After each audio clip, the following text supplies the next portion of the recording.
Hey, so I'm George Berlin. This is the Chicago Creative Coalition micro meetups. They are, oops, hold on here. So these are quick, informal, fun sessions we do every week, either Tuesday or Wednesday, sometimes Thursday. So it's a way to connect, to see people and learn some cool stuff and learn about interesting people and their projects. We've done a whole bunch of these. We've done on all kinds of cool things like paper sculpture, watercolor painting, cut paper arts, some iPad photography apps, and other cool things already. We're going to do ones on journaling, virtual filmmaking, some cool stuff with word games and other things shortly.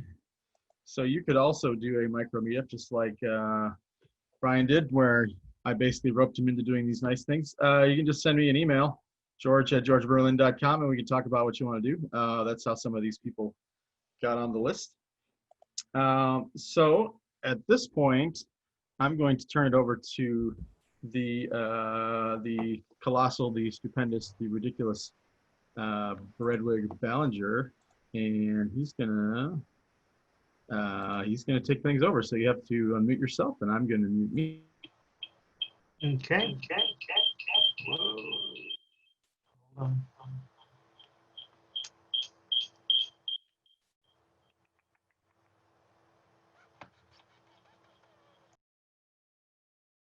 Need this. Okay. All right. Let's see. So share the screen. 2, 2, 1. Okay. Here we go. Okay. So can everybody hear me? Okay. If so, go like this. Yes. Okay, good. So here we are in Procreate. But you can do what we're going to do today in any drawing app that you want. It will work for anything. I'm working currently on a 6,000 by 6,000 pixel document, which is kind of my normal size for working on just any old thing. I like to often work in square just so it fits well on Instagram, but that's just me. And what we're going to do is we're going to draw a person's head, and then we're going to put a chicken on the top of it. And so for this and for the way that we're going to draw, we're not going to do a whole lot of sketching. We're just going to use a pen-like brush, and we're going to just draw it. Just go for it. If we don't like it, we can erase it. But drawing with a pen instead of sketching out with a pencil gives you different results. It makes you kind of commit to things and just kind of throw caution to the wind sometimes and just draw. So that's what we're going to do for this time. Not that I mind drawing with a pencil. I do that a lot too, but sometimes to get a certain quality, it's fun to just draw directly with a pen tool. And so I'm using the Frankwell 2.0 brush in Procreate. But use any pen type brush, one that's going to give you a hard line, and we're going to just draw with a black color, and we're going to start drawing. But first, we have to make a decision before we do this, and we have to decide what the person thinks about having a chicken on their head. So, are they happy about it? Is this upsetting to them? Are they confused? I think I'm going to go for generally just kind of pleasantly okay with it. That's what I'm going to go with. But you guys, if you're following along, you can pick whatever you want. So think about how the chicken feels about it, or is that a different idea altogether? The chicken should always be indifferent, no matter what. So just keep that in mind too. That's kind of. I know you're kind of pre-screen the chicken. Yeah. You want to make sure you get a chicken that's even keeled. Yep. So I'm going to just start. You always want to start with drawing the eye first. Just drawing an eye. I'm going to start with an eye, but we'll see. I have to see how thick the whoa. Stop that. That is old. Okay. So let's see. That's okay. I'm going to take my thickness down a little so I have more room and so I can zoom in a little. And so we'll just start with an eye right there. And we'll add a little shading underneath that. And then let's just put another eye over here. Do a little shading there. And then do some pupils. And then we'll give him a nose. I've decided this is a him, but you can go with whatever direction you want to go. And this is only the first part because we're going to be making this into a woodcut style, but that's after we get the drawing done. Let's see. So we need to give him a mouth. We'll start with that kind of a mouth, and of course, teeth. And then I'm going to put a little shading under that top lip there just for fun. And I don't want this guy to be too excited or anything, so that always means just kind of straight eyebrows is what you want to go with. I'm going to switch and scale this down a little so that I have some more room to work with. All right. Of course, that means that I might want to scale the size of my brush down a little. All right, so this guy needs a side of a head, obviously, which would include an ear. So we'll put an ear in there, and then we'll come down, and a bit of a cheek is always good. And then we'll kind of do the same on the other side. If you want to go crazy, you could put the bottom of a shirt down there. I always like to put a little shading on one side just to, I don't know, give it a sense that there might be a light source in this strange cartoony world. And then I'm just going to bring that down. But for this, the most important part is the head, of course. So you don't have to build out the rest of the body too much. And now we have a decision to make. What kind of hair and top of a head would work well for this? So I think that I'm going to go with something that resembles like maybe the bottom of some curtains or something. So we'll draw that across, but then I'm just going to go straight up. Oh yeah, and I even like it because, you know, I can tell right now that my hair is asymmetrical and it's shifted to one side, but I think that's not bad.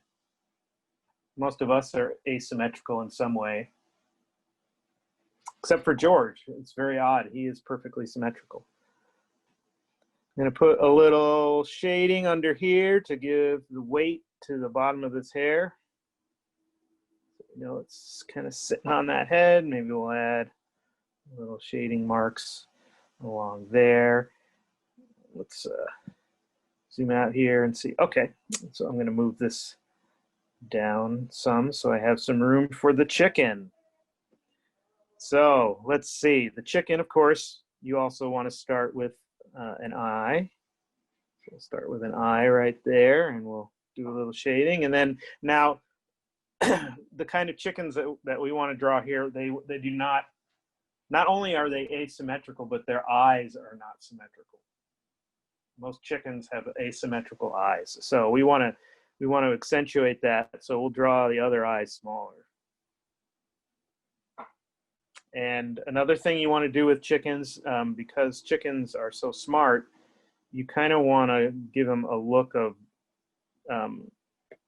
not quite focused. So maybe the eyes aren't quite pointed in the same direction. And then let's put some feathers up here. And then we'll kind of come around. This is going to be a plump chicken because it's probably warming this guy's head in some way. So we'll come down and just kind of give it a bit of plumpness. And then once we get down there, we can start coming straight across because the top of this guy's head is flat. And that's what makes it such a good chicken perch. And then I'm going to put some feet. Put some chicken feet on there. And then continue the chicken butt along the bottom. And let's give it a beak. So we know that it is clearly a chicken. Yeah. And maybe it's a little bit tired. And then I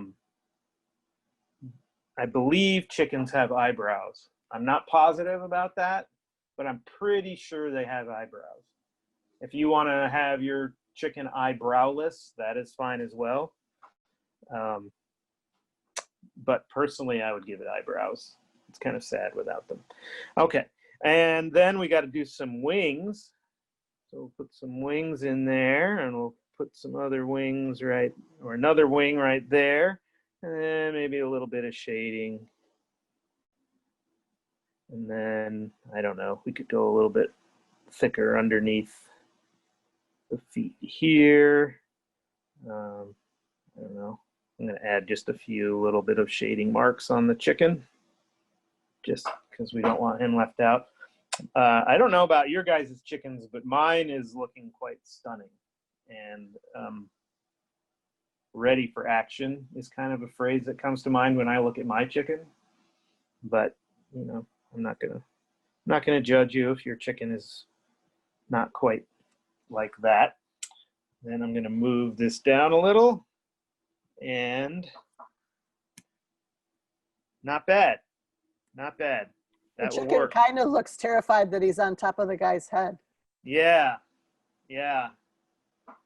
It happens.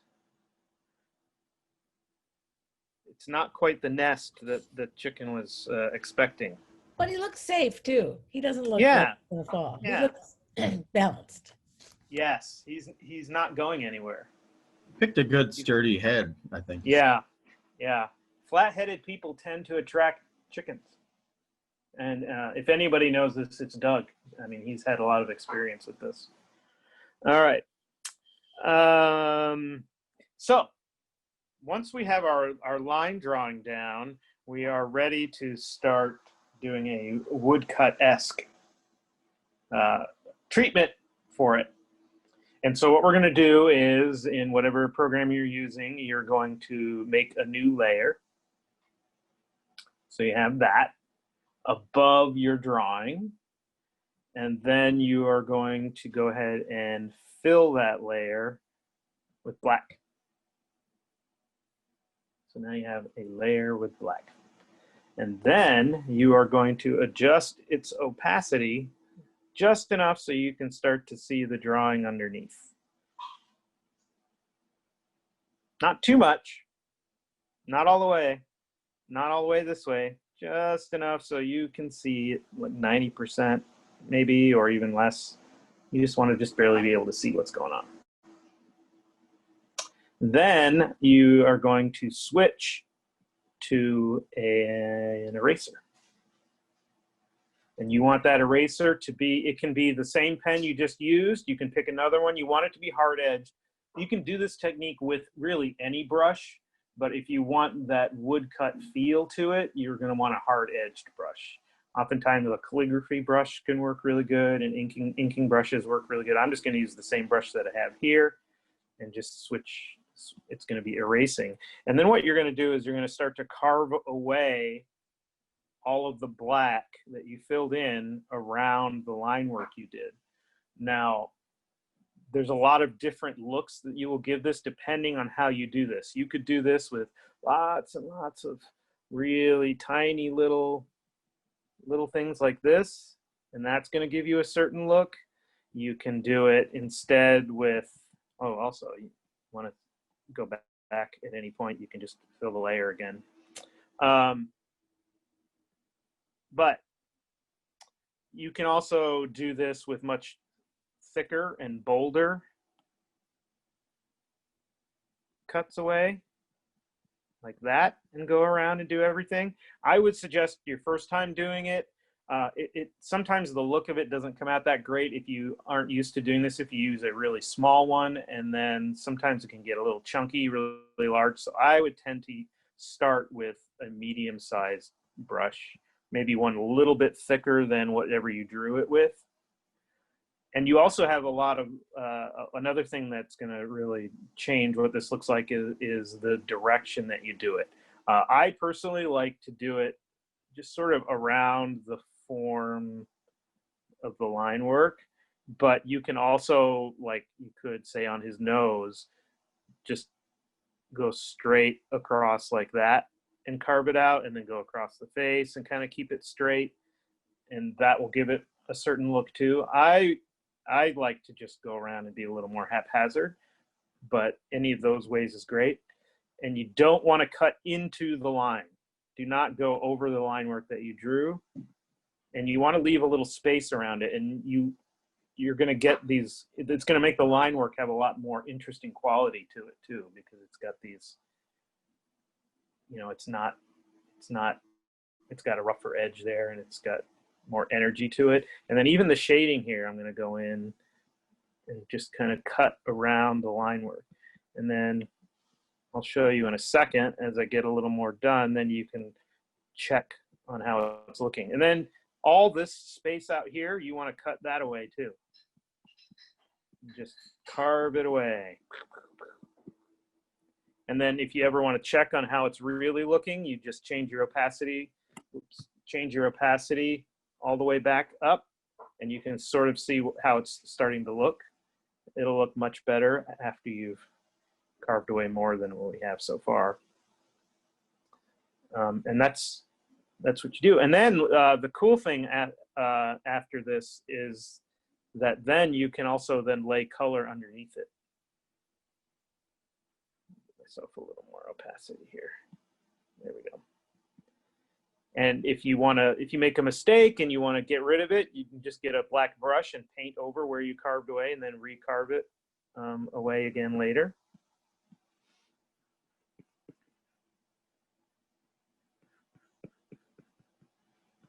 And if you finish it and you want to start over, you can make a new fill layer and try a different size brush, or try being a little more intentional with where you're carving it away.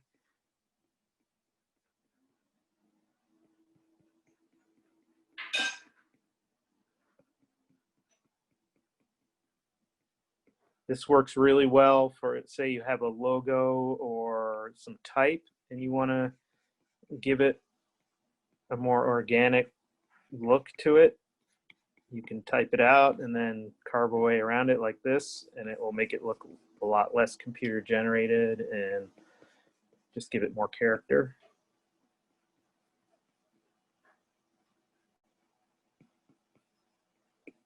But yeah, the size of your brush and the direction you make your strokes plays a huge part in how this looks. This is also something that once you're done with it, if you ever need it at a much higher resolution, this will vectorize really well. So if you convert it to a vector file, and then you can scale it to whatever size you want, because the black and white just converts very nicely.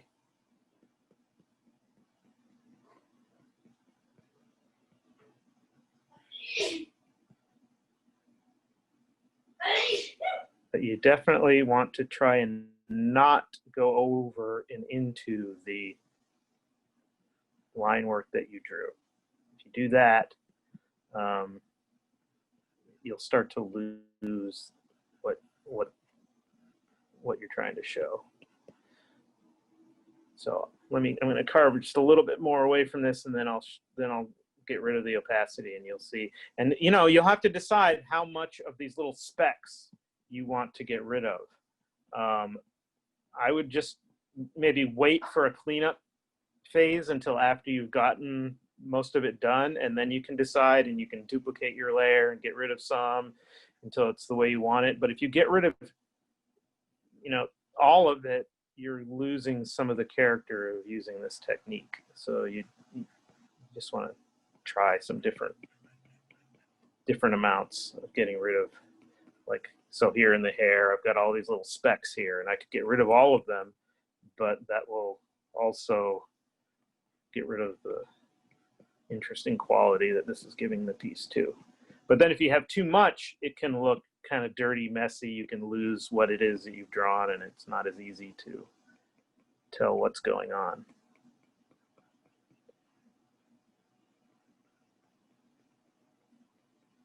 And if you were trying to do this with a mouse and not a drawing tablet pen or a Cintiq pen or an Apple Pencil, good luck. That's not as fun. You can do it. When I worked at Microsoft back in the early 90s, I was doing lots and lots of digital artwork, drawing it all with a mouse, and it was a little painful. Okay, so I'm getting enough now to where I can turn my opacity back up, and you can start to see the kind of the feel that this is getting. I'll turn it back down again and keep going. I can see that, you know, when I turned that all the way back up, I could see that there's a part in the hair that I haven't carved away right here that's making an unintentional line that I don't want. So I'm gonna carve that away right there. Carve a little bit of that too. Continue with the face. If anyone at any point wants to unmute and ask a question or just talk about anything, you're more than welcome to.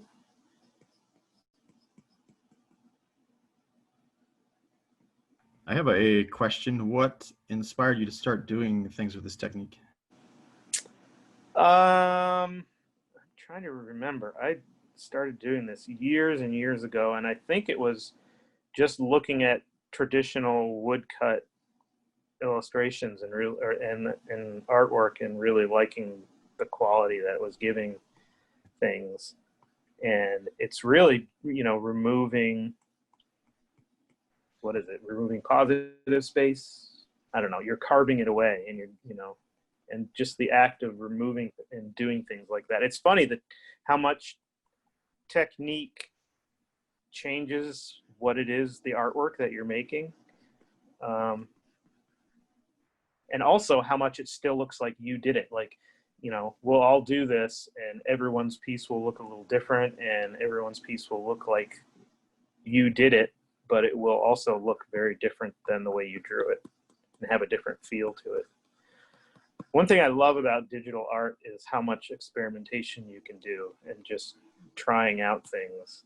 And so that's where this technique came from, was just playing around. It's also fun to try different brushes with it too. Another thing, if you really get going with something like this, is to look up woodcut illustrations, get examples of them, and then take a drawing that you've done, but looking at someone else's woodcut illustration and trying to match the way that they made their cuts and the way that they made their lines, but doing it on your drawing. You can learn a whole lot doing that, and it will, you know, take your art in a way, in a direction you may not have thought of. And you're learning from, you know, you might look at somebody who's been doing woodcut illustration work or doing woodcut art, you know, for 50 years, and then you get to benefit from all the stuff that they learned and the ways they figured out how to do their line work and their carving away and stuff. And So Bryan, ultimately, yes. ultimately, you're just using the black drawing you did in the beginning as a template. It won't be a part of the artwork in the end. Correct. It will be gone. You can delete it or whatever, but yeah, you will just be using this layer for the final. Yep. Okay. Yep. All it is a guide. And I'm doing this really quickly. And that will change the quality of what this looks like. And I don't mean quality in a way of it's good or bad, but just how it feels when you look at it. And I do like to do this too in a more thought out way, or a more intentional way, or where I'm just sitting there and I just do it a lot slower. And just the speed by which you do it gives it a different feel. And neither one is good or bad. What's, a benefit to doing it fast like this is it has a lot of energy, and it just kind of feels like it has motion to it, or it's got an organic feel to it. Taking your time, you can get a lot more precise. You can plan out like a pattern to the way you're doing it, and that can look good, but it can also look, a little more stiff sometimes. I find both ways can make some great stuff. I also find that doing this kind of stuff is like therapy. It's just kind of fun to do, and it puts your mind in a certain space, kind of calms things down. Same with just doing like pen and ink or line drawing.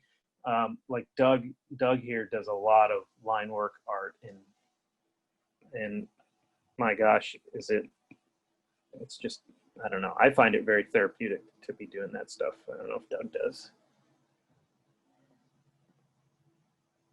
Do you, Doug? Oh, you're muted. I do. I find it very relaxing. Yeah. Yep, I agree.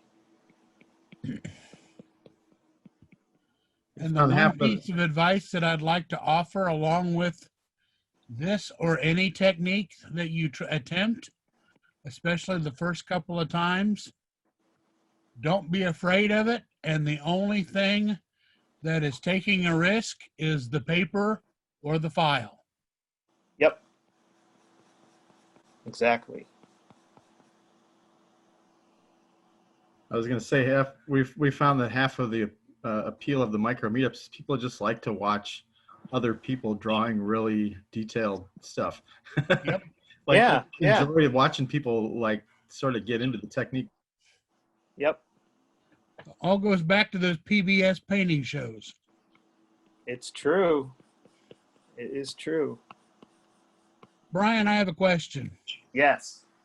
You stated earlier that sometimes you will vectorize or convert this from a pixel image to a vector image.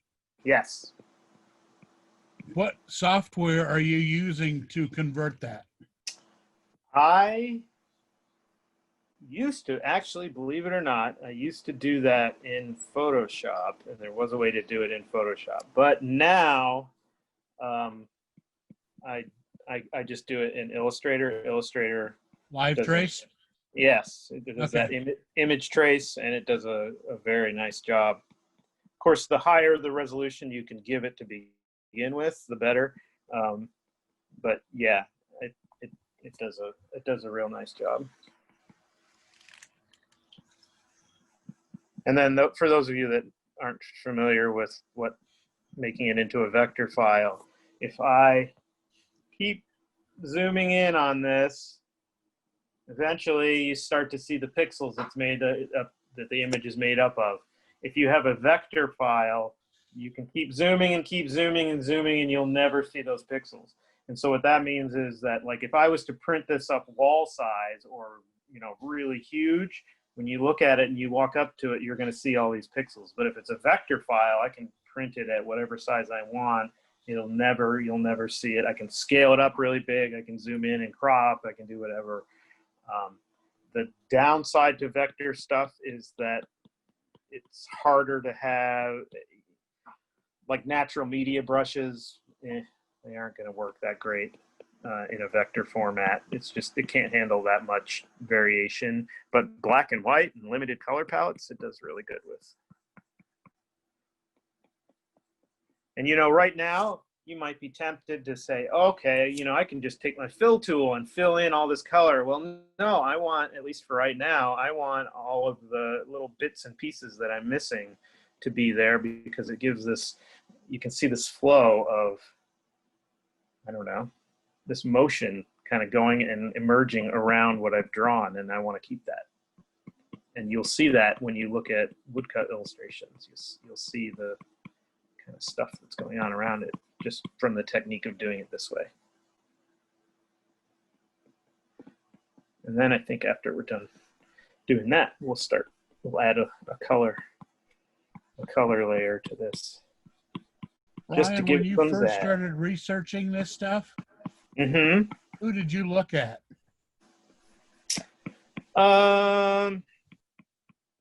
So I was looking like one of my all-time favorite artists, and it's kind of a funny thing that he is one of my biggest influences because what he draws and how he does it looks nothing like what I do.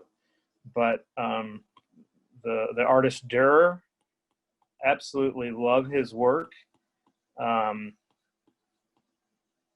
And I love the techniques that he uses. So, and he does some woodcut stuff and some engraving stuff. Engraving is very similar to this too, where you're engraving in a metal plate and printing stuff. So he would do these engravings and these woodcuts that were just awesome. And I liked the quality of them, even though, and what's great is you can apply that to something that looks nothing like that. So, you know, I'll do pen and ink illustrations, and I'll be like thinking about what Durer was doing when he was figuring out his line work. And I'm drawing, you know, a goofy dog with wings coming out of his butt flying along through the clouds. And he was doing these classic, you know, mythology and biblical illustrations and all this other stuff. So yeah, it's kind of cool that way. Now I can. Durer had one picture of a dog with wings on his butt, but Did he? Yeah, it might be lost. I think it's hard to say. Yeah, lost to the ages. So I can see here now that like the bottom where I think I want the shirt to continue all the way down to the bottom, and I've already cut that away. So I can just go back in and add black back to this area. And then I can carve that away again, but leave it going all the way to the bottom. And I'm going to do the same thing over here. Anybody else? Who else works on an iPad? Don't you just love that double tap to switch to the eraser?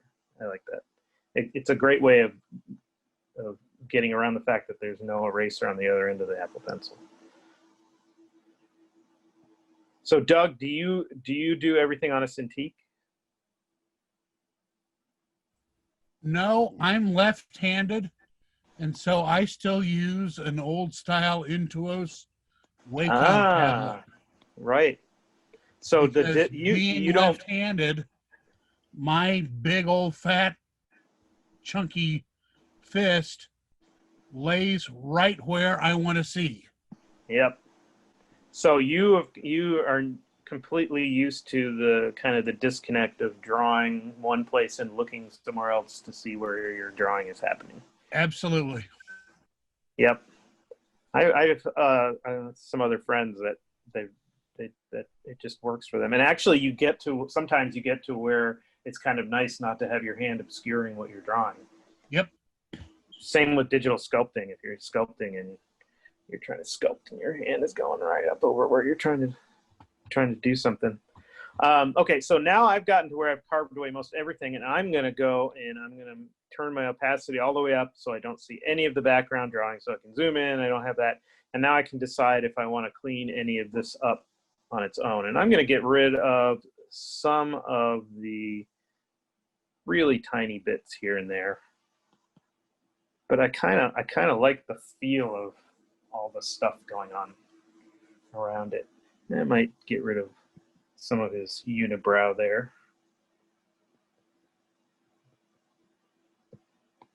Just kind of clean up some edges, smooth out a little bit. Now on his pupil here, I can see that it's not round enough, so it's making it look kind of weird.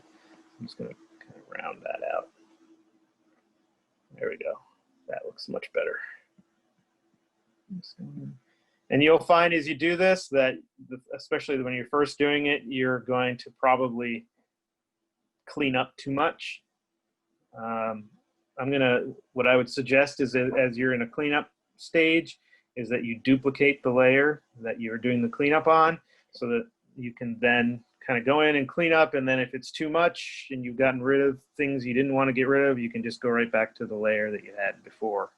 So I'm going to go through and clean up too much, probably, or maybe I'll like it that way. I mean, you can go in and clean up almost everything, but just the line work that you had, or the main line work, and not all the extraneous stuff, and that can actually look really interesting and cool as well. I found that when I've done some logo work, that sometimes that works better for a logo where you don't want as much of this extra stuff all around, and you just want to be able to see the graphic form better, but you still want that really cool, I mean, look at the line work now on this is way different than what I originally drew. Kind of got some thick chunkiness to it and a lot of unevenness to it. So I think I'm gonna make a version of this with much less of the extraneous stuff, just so I have it. And then I can decide whether I like it or not.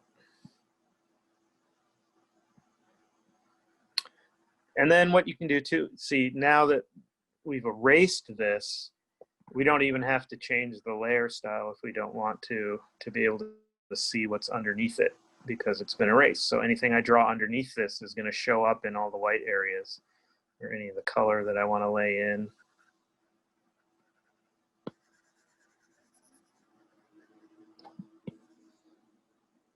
Now here's a case in point where I could, since I'm getting rid of all of this, I could just kind of go and select a big area, and then just hit clear and get rid of a whole bunch of it at once.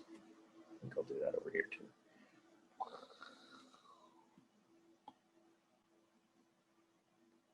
Clear.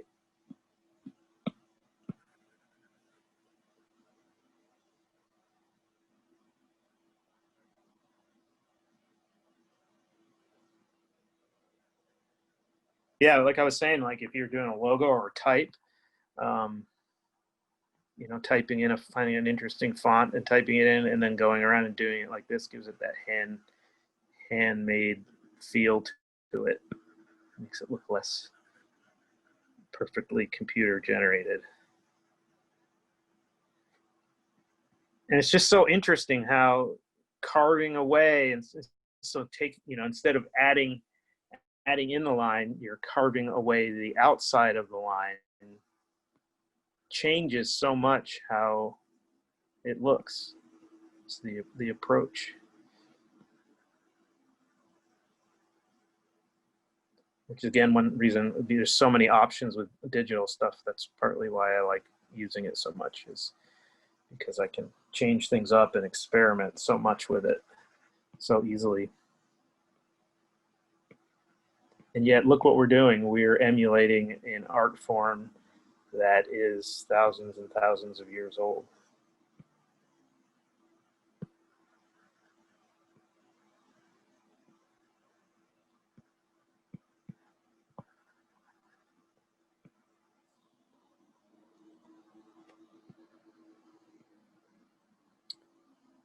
So I don't mind this look either. Where I don't even need my base layer. There we go. So I can see here. Cut away too much. If you add some in, you may want to go back and then carve away a little more, just because it can stand out and not look quite right. If you go back to adding positive instead of taking it away.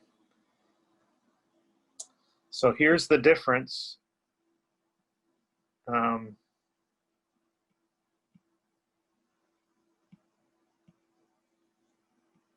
And I like both. I think I like it better with all the carving lines personally, but that's just me. I can see if I was to keep and use this version, I would probably, I don't like all this space down here, so I'd probably go in and add some stripes on this guy or something. But, okay, so let's say I like this one. I do think that I'm going to just make sure that these shading lines read, get rid of that right there. I am going to add some color to this. So any new layer I make, I'll just make a new layer. And if I put that layer underneath the layer that I had there, anything I do on this layer is going to show up. So let's just, if you, if you use Procreate, I have to give a shout out to the Woodland Wonderland brush set. I absolutely love it. It was made for doing children's book illustrations, and it's got a lot of really fun and great brushes. So if you want to play around with those sometimes or get that, it has gouache brushes and funky pencil brushes and all sorts of stuff. So I'm going to use one of the gouache brushes there. And you can just start painting in here, or you could fill the whole canvas and then start painting. I think that's what I'm going to do. So I'm going to pick a good color. I like the color orange, and that's kind of what I'm on.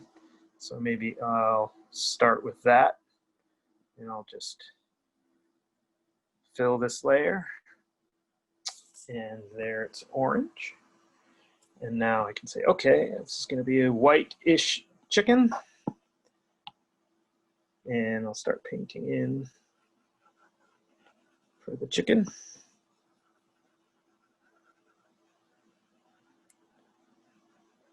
If I was smart, I would have made another new layer and started painting over this in case I wanted to change the background layer, but we're just going to roll with it.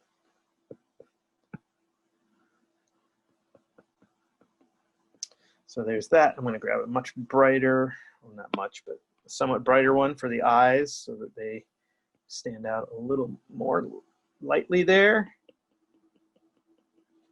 And maybe I'll take my orange down into the reds a little more and pick a slightly darker color and try that for the beak. And then maybe we'll add some highlights there.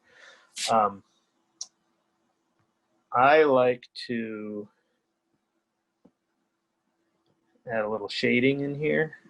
So I'll grab a darker version of that. Kind of come in there. But you can, yeah, you could do like a watercolor. Watercolor brushes work really nicely under this. But so does like flat and graphic stuff. So let's say I wanted to make a new layer, and I'm going to start coloring in the chicken, and this chicken is going to be yellow. And I'm going to pick, I'll just go back to my pen brush because it's quick and easy.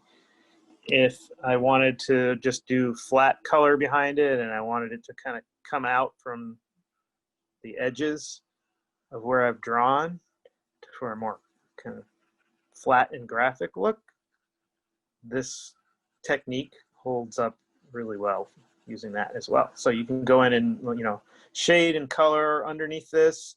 The one thing you got to be careful of is, of course, don't use colors that get too dark, because you want to keep the line work that you've spent all this time making look like a woodcut. You want to keep that visible. So if I went in and started using dark lines, that's not going to work. But you can create a much more, you know, graphic oriented piece like this. I could go in and say, okay, and this guy, let's see, I got the orange. So maybe this guy has more reddish hair. I don't know. Just kind of go in here.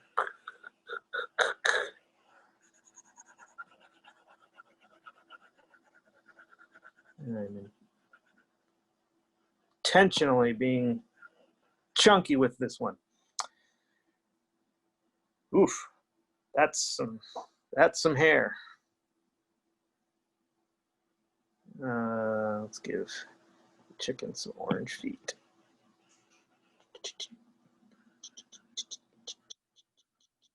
And then the eyes, of course. Oh, not buttshot.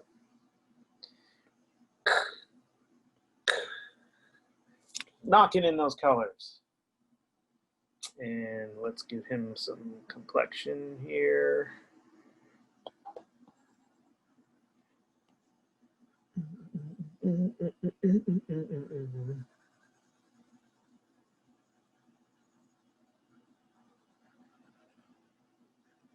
So yeah, you can do, again, you can do highly rendered color under this. You can do really flat and graphic color like this. just the one thing to be aware of is going too far into your shadows and your darks. It's going to make it it's going to fight with what you've got going on. His nose needs to have more color in it. There we go. And then let's see, he's kind of fashion. Wow, look at that. I'm going and I'm using an analogous color palette. Can anybody tell me what that means? And Doug, you can't answer because I know you know the answer. What is an analogous color scheme? Come on. They're colors that are next to each other on a color wheel. Yes, very good. Not only that, I went to them art kind of school in order. too. Yep. I'm a big fan of analogous color schemes. So that's where you're picking colors that are, on the same side of the color wheel. They just tend to naturally harmonize well, and you aren't going to get anything that clashes. And if you are using colors that are along there and you do want something to clash, you would come over here and you would snag something as directly across from the middle of that as you can get, and then that will stand out. I could make the background color this, and then this whole thing would really pop. I suppose I should, now that I've said that.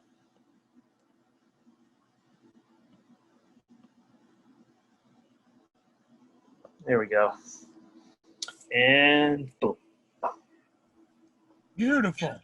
Look at that. It's gorgeous. So anyway, that would be if I was doing it graphically, and then, this is, I'm going to just continue to kind of noodle away at this one. Some more subdued. Bryan, I got to duck out, but thank All you right, so man. much. Yeah, thanks for sitting in. Maybe you should do one of these sometime. Maybe. Yep, cool. Everybody Thanks, have a Doug. good night. Do it, See you, Doug. man. Holy cow, it's already been an hour? Great. You're just mesmerizing. I guess that must be it. I am mesmerizing. We're staring at the chicken's eye. It's hypnotizing us.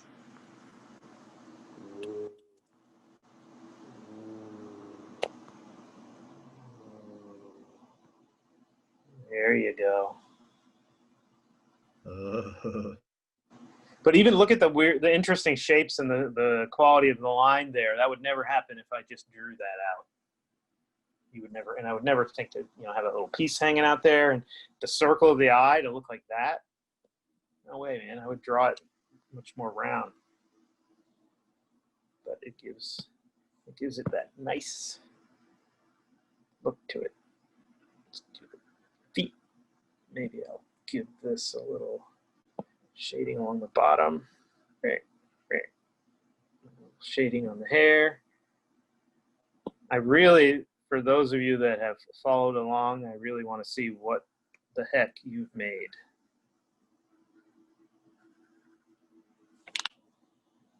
George, are we going to allow them to share their screens at some point? if we have crazy volunteers, absolutely. All right.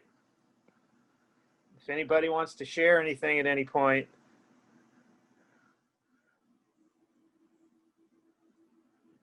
even if you hate it, you could still share it. So Bryan, what are the advantages that you think that you use Procreate instead of something else like Illustrator or Photoshop? Because it's designed for touch, I can move around in it really quickly. I can move around in it.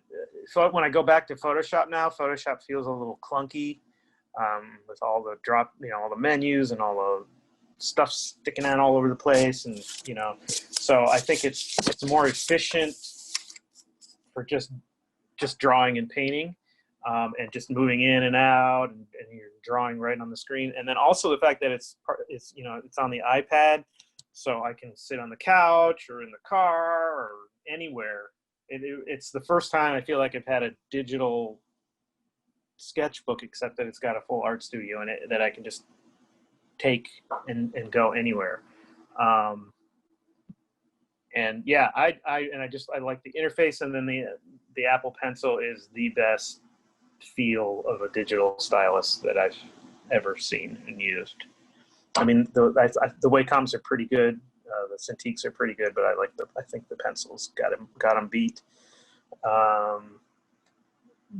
Really, the biggest thing that I don't like about it is that I hate the iPad's file system. Moving, saving files and stuff can be a real pain. Sometimes it's just not as good. But yeah, I don't know. I just find that it's the closest thing. I have always drawn with Sharpie pens on notepads and stuff, and that's been my preferred way to draw. Like if I'm going to illustrate a kid's book, I'll draw it out there first and then scan it in and then do it in Photoshop just because, I don't know. But then with the iPad, I just completely switched over and I can draw just as well on the iPad as I could with a Sharpie on real paper and get that same feel and stuff. So, yep. Okay. Yep. Yeah, and even like using Photoshop is on the iPad now, but Procreate, because it was from this beginning made to work on a touch screen, is just much more pleasant to use. Photoshop on the iPad is pretty great because your Creative Cloud documents, it just saves right to it. Now that I do like. Yeah, and then you can just like jump right on your computer and open it if you need to. Yep. Here, what I end up having to do is when I finish doing something, I have to export it out to OneDrive or Google Drive, and then I can get to it. And I still will save these out and then go on my PC and use, like, if I'm doing a children's book layout or something, I'll put it in InDesign, or I'll adjust a few things in Photoshop if I need to. Or I find that sometimes if I want to add a paper texture to something, I'll do that in Photoshop, although you can do that in here too. One other thing I forgot to show you that you can do now that we have this as its own layer. So I've been coloring this. And you can do this in Photoshop stuff too, is if I lock the alpha on that layer, then I can say I want to make the line work a dark brown instead of black. If I've locked that alpha, I can now fill that layer and then it will be dark brown. Yeah, it does the same thing as pixel lock in Photoshop. Yep. Yeah. Yes, Leah Zink. So that's handy. Another handy thing to have that, having carved all that away. How do you lock the alpha again? I missed that. Okay, so if you go to the layer and you click on the icon for the layer, or you tap on it, you'll see an option there for alpha lock. Oh, okay. And then no matter what you do, it's not going to go outside of what you've already drawn. If you tap alpha lock.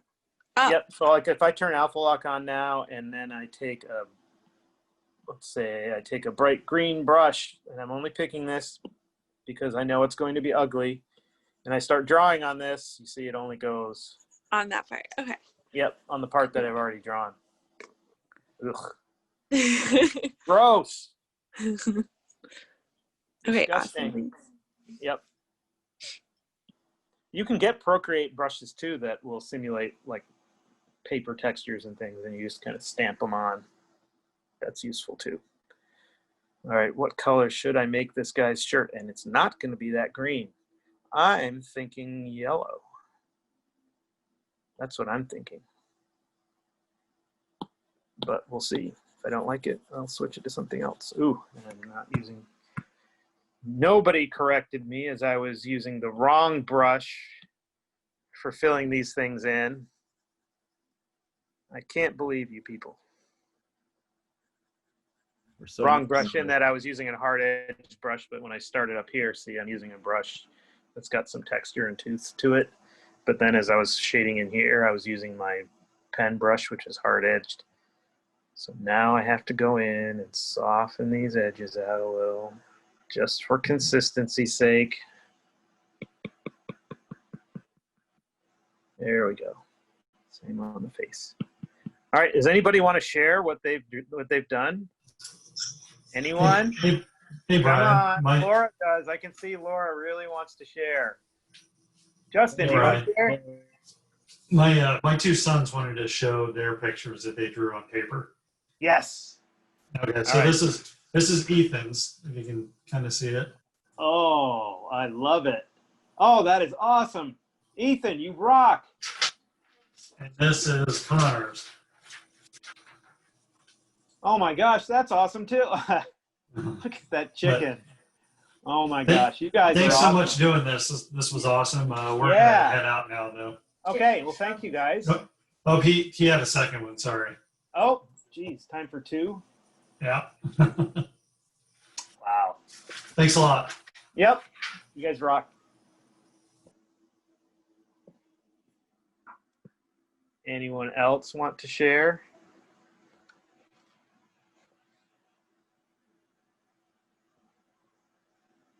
Now what? I have a question. Okay.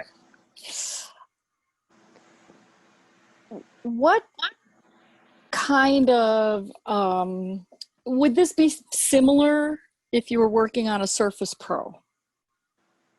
Yes. Well, you wouldn't be using Procreate because Procreate isn't available on a Surface Pro. You would do it in Photoshop or whatever. But yes, it would be exactly the same technique. Yep. Okay. Yep. Thanks. And Surface Pros aren't bad. No, they're not not bad. Apple, but they're okay. Yeah, they're pretty good. They use the Wacom digitizer for their stylus, which is a good quality stylus. So Yeah. Yep. Good Thank question. Yep. All right. Anyone else want to share? I think Sarah was trying to share and we overlooked her. Sarah. She had something cool. Let's see what Sarah. I did lift it up before. Oh yeah. You can see It's like kind of got the little. Sarah drew the same thing using the same technique, and it looks like Sarah did it and not me. That's got a little Ed, and Eddie going on there. Yeah, I thought of that too afterwards. I love that chicken. Yeah. That chicken needs its own story. That's awesome. Thanks. Yeah, no, the editing thing too. I realized after I did that too, it's like 3 editing characters like combined into one. It seems like I forget their names right now. Oh shoot. Well, Anyone else want to share? Anyone? Anyone have any crazy questions for our esteemed guest?